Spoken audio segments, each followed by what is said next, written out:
Hello ಎಲ್ರಿಗೂ ನಮಸ್ಕಾರ.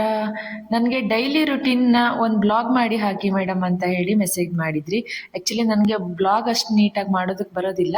ಅದಕ್ಕೆ ಡೈಲಿ ರುಟೀನಿಂದು ನಾನು ವಿಡಿಯೋ ಮಾಡಿ ಹಾಕ್ತಾ ಇದ್ದೇನೆ.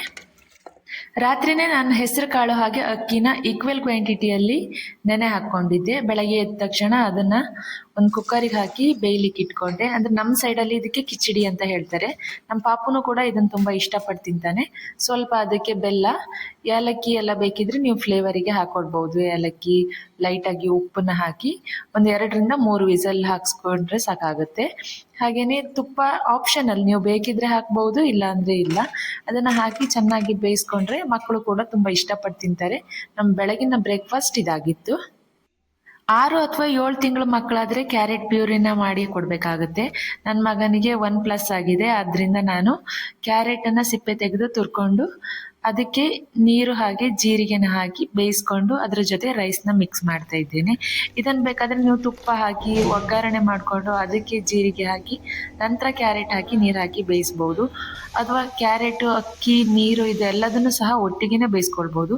ನಾವು ಸಪ್ರೇಟಾಗಿ ರೈಸ್ ಮಾಡಿರೋದ್ರಿಂದ ಸಪ್ರೇಟಾಗಿ ಕ್ಯಾರೆಟನ್ನು ಬೇಯಿಸ್ಕೊಂಡು ನಂತರ ರೈಸ್ ಜೊತೆ ಮಿಕ್ಸ್ ಮಾಡಿ ನಾನು ಮಧ್ಯಾಹ್ನದ ಊಟಕ್ಕೆ ನನ್ನ ಮಗನಿಗೆ ನೀಡಿದೆ. ಸಂಜೆ ವೇಳೆ ನಾನು ಹೆಚ್ಚಾಗಿ ನನ್ನ ಮಗನಿಗೆ ರಾಗಿ ಸರಿಯನ್ನು ಮಾಡ್ಕೊಳ್ತೇನೆ. ಆದರೆ ಇವತ್ತು ಸ್ವಲ್ಪ ದೋಸೆ ಹಿಟ್ಟನ್ನು ತಿರ್ಸಿ ಅದಕ್ಕೆ ಸೌತೆಕಾಯಿನ ತುರಿದು ಹಾಕಿ ದೋಸೆ ಥರ ಮಾಡಿಕೊಟ್ಟೆ. ಅವನು ತಿಂದ. ಕೆಲವು ಮಕ್ಕಳು ಇದನ್ನು ಇಷ್ಟಪಡೋದಿಲ್ಲ ಅಂತ ಇದ್ದರೆ ಇದಕ್ಕೆ ನೀವು ಸ್ವಲ್ಪ ಬೆಲ್ಲವನ್ನು ಸಹ ಆ್ಯಡ್ ಮಾಡ್ಬೋದು. ಬೆಲ್ಲ ಆ್ಯಡ್ ಮಾಡಿದರೆ ಆಟೋಮೆಟಿಕ್ಲಿ ಮಕ್ಕಳು ಬೇಡ ಅಂದರೂ ತಿಂತಾರೆ. ಬಟ್ ಬೆಳಗ್ಗೆಯಿಂದ ಸಂಜೆವರೆಗೆ ಎಲ್ಲ ಫುಡ್ಗೂ ಬೆಲ್ಲವನ್ನು ಆ್ಯಡ್ ಮಾಡಬೇಡಿ. ಯಾವುದಾದ್ರೂ ಒಂದು ಟೈಮು ಸ್ವಲ್ಪ ಟೇಸ್ಟಿಗೆ ಆ್ಯಡ್ ಮಾಡಿದರೆ ಸಾಕಾಗುತ್ತೆ. ಸಂಜೆ ಚೆನ್ನಾಗಿ ಮಕ್ಕಳು ತಿಂಡಿ ತಿಂದಿದ್ದಾರೆ ಅಂದರೆ ರಾತ್ರಿ ಊಟ ಅಷ್ಟೇನು ಚೆನ್ನಾಗಿ ಮಾಡೋದಿಲ್ಲ. ಹಾಗಂತ ತಲೆ ಬಿಸಿ ಮಾಡ್ಕೊಳ್ಳೋ ಅಗತ್ಯನೂ ಇಲ್ಲ.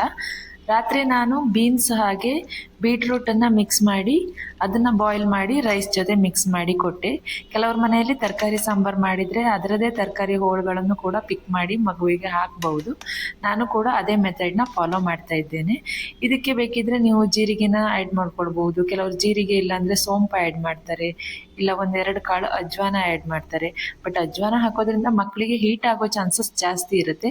ಆದಷ್ಟು ಜೀರಿಗೆ ಅಥವಾ ಸೋಂಪನ್ನೇ ಯೂಸ್ ಮಾಡಿ ಅಂತ ಹೇಳಲಿಕ್ಕೆ ಇಷ್ಟಪಡ್ತೀನಿ. ಇದು ಬಾಯ್ಲ್ ಆದಮೇಲೆ ಇದ್ರ ಜೊತೆಗೆ ರೈಸನ್ನು ಮಿಕ್ಸ್ ಮಾಡಿ ನಾನು ನನ್ನ ಮಗುವಿಗೆ ತಿನ್ನಿಸಿದೆ. ಬೇಕಿದ್ರೆ ಟೇಸ್ಟಿಗೆ ನೀವು 1 ಕಾಳು ಮೆಣಸನ್ನ ಆ್ಯಡ್ ಮಾಡ್ಕೊಳ್ಬೋದು. ಅಥವಾ ನೀವು ಮನೆಯಲ್ಲೇ ಸಾಂಬಾರು ಪೌಡ್ರನ್ನ ರೆಡಿ ಮಾಡ್ಕೊಂಡಿದ್ರೆ ಒಂದು ಸ್ವಲ್ಪ ಸಾಂಬಾರು ಪೌಡ್ರು ಹಾಕಿ. Thank you. ಯಾರೆಲ್ಲ ಇನ್ನೂ ನನ್ನ ಚಾನಲ್ಗೆ ಸಬ್ಸ್ಕ್ರೈಬ್ ಆಗಿಲ್ಲ, ಸಬ್ಸ್ಕ್ರೈಬ್ ಆಗಿ.